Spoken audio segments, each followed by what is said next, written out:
Bem-vindo, segundo, para mais uma aulinha de artes. Dessa vez a gente vai prosseguir no nosso conteúdo, ok? Então vamos lembrar da nossa última aulinha, que foi deveras divertida, que a gente fez esse exercício aqui, que eu vou mostrar para vocês, se vão se lembrar. Lembra que eu fiz muitos desenhos na lousa, para a gente estar brincando aí, tava falando sobre festas típicas, costumes, e a gente usou essa arte, né? Que estava ilustrando diversos costumes, e a gente usou para ilustrar uma festa como a gente conhecia, não é mesmo? E foi bem divertido. Hoje a gente vai para um outro rumo, a gente vai para o teatro, vai passar um pouquinho sobre tudo, mas para vocês localizarem, página 22 do que eu estou falando. E é o seguinte, antes estamos falando de Renascimento e suas influências artísticas, e agora a gente falou bastante sobre as artes visuais, né? Pinturas e técnicas que foram desenvolvidas na arte para esse momento, e agora a gente vai para o outro lado da arte, que seria a arte da atuação, que é a arte do teatro, não é mesmo? Que aqui a gente está vendo um período bem específico, que é o teatro elisabetano, que é justamente marcado por ser do período da Elizabeth I. Não me diga. Pois é. Desculpa, gente. Então, o que vai marcar esse teatro? Eu vou dizer o que vai marcar esse teatro. William Shakespeare. William Shakespeare é assim. Então, é isso que é um dos mais marcantes nomes, né? Talvez do teatro, da história, é William Shakespeare que vai estar trabalhando nesse período aqui, ok? E o que vai ter como destaque nesse momento? Bom, as peças falando rapidinho como funcionava, as peças ficavam um pouco tempo, então eles abusavam de temáticas históricas para chamar a atenção. Então pensem que o nome desse capítulo é recriar, né? Então eles criavam histórias em cenários de histórias pré-existentes, que as pessoas talvez teriam mais conhecimento, para chamar a atenção do maior número de pessoas possível, porque já ficava pouco tempo, a companhia de teatro, né, tinha que se pagar, tinha que sobreviver, não é mesmo? E todo esse tipo de narrativa que vai marcar esse período do teatro elisabetano vai dar gás para desenvolver a dramaturgia desse período. Dramaturgia, eu já ouvi falar de dramaturgia em questão de novela. Sim, dramaturgia, que no própria definição do material de vocês, arte, ciência e técnica de escrever peças de teatro, ou escrever tramas, não é mesmo? E com isso dito, tem um trechinho que eu acho interessante ler junto com vocês, na página 23, que vai estar falando um pouquinho melhor de como que eles faziam, já que ficava tão pouco tempo, né, o teatro em cartaz, porque os puritanos haviam fechado todos os teatros em algum momento da história, e isso vai ter implicações em como que eles iam estar organizando essas peças. Acho interessante ler esse trechinho aqui, que é na página 23, desses trechinhos em azul, o primeiro deles. Foram buscar na tradição popular, na história e na literatura espanhola e italiana a matéria para suas peças, ou seja, histórias já existentes, que eu acabei de falar.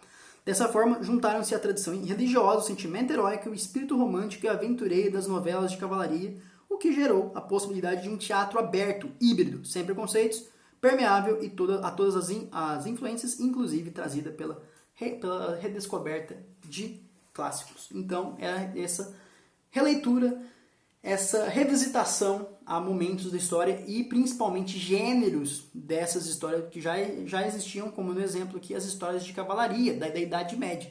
Então, olha que interessante, eram releituras em grande parte. Então, por isso que a gente estava falando desses tópicos é a tradição popular. Então, por isso que nós fizemos aquela brincadeira, a gente estava pensando sobre as festas da nossa tradição popular, que estava fácil na nossa mente. Ok? Com isso dito, a gente vai para uma outra etapa, que é para a gente falar especificamente do Shakespeare. Eu achei interessante que o material de vocês esteja num ponto bem específico sobre o Shakespeare, que ele vai dizer que ele não fazia nada de absurdamente diferente do que outras peças de teatro fazia em essência, em que histórias ele contava.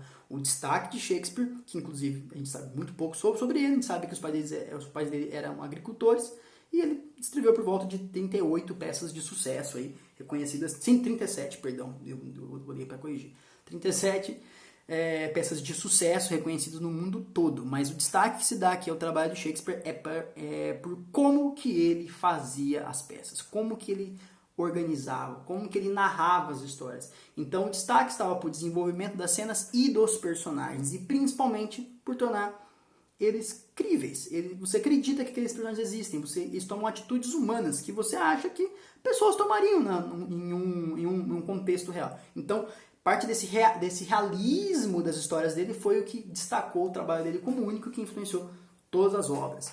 Então, durante muito tempo vocês vão ver muitos críticos de cinema chamando as obras de shakespearianas. Então, quando ele quer dizer shakespearianas, é que elas têm, essas obras de cinema teriam esses traços marcantes nelas, ok? Então, é essa a importância do nosso amigo Shakespeare, que todo mundo conhece aí. Então, o Shakespeare, só para deixar claro, que não ficou tão claro assim, sim, então o Shakespeare, o William Shakespeare fez muitas releituras de histórias existentes e criou cenas e personagens para atuarem naquele cenário de história já existente e deu vida àquilo de uma forma muito realista e crível que chamou a atenção e chama até hoje, ok? E interessante o que o material de vocês fazem aqui. Eu sempre elogio o material de vocês em alguns pontos que me chamam a atenção de como que ele liga as coisas, que ele vai citar agora com o exemplo de releitura. A gente está falando sobre releitura artística.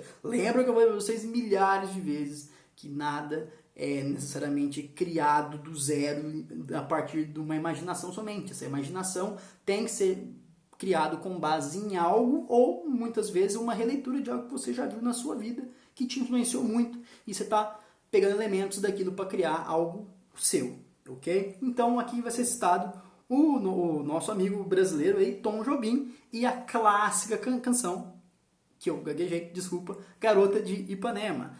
Pois é, Garota de Ipanema foi aproximadamente, segundo os dados, ela teria sido gravada em 188 versões diferentes. Então esse é um dos maiores exemplos de releitura da música brasileira, que foi para diversos países, e inclusive uma vez eu conheci um grego lá em Florianópolis, em um pier, num lugar que estava todo mundo tocando diversas músicas, e a única música brasileira que ele conhecia era Garota de Ipanema, de 1962. Curioso, não? Mas acho interessante ele ter usado esse exemplo. A gente está falando de teatro, agora ele deu um exemplo direto da nossa música brasileira, não é mesmo? E aqui, falando de música, ele já vai falar sobre como que era a música do período renascentista. Tudo que a gente está falando aqui, gente, é influência e consequência direta dessa mudança artística que sofre o período renascentista.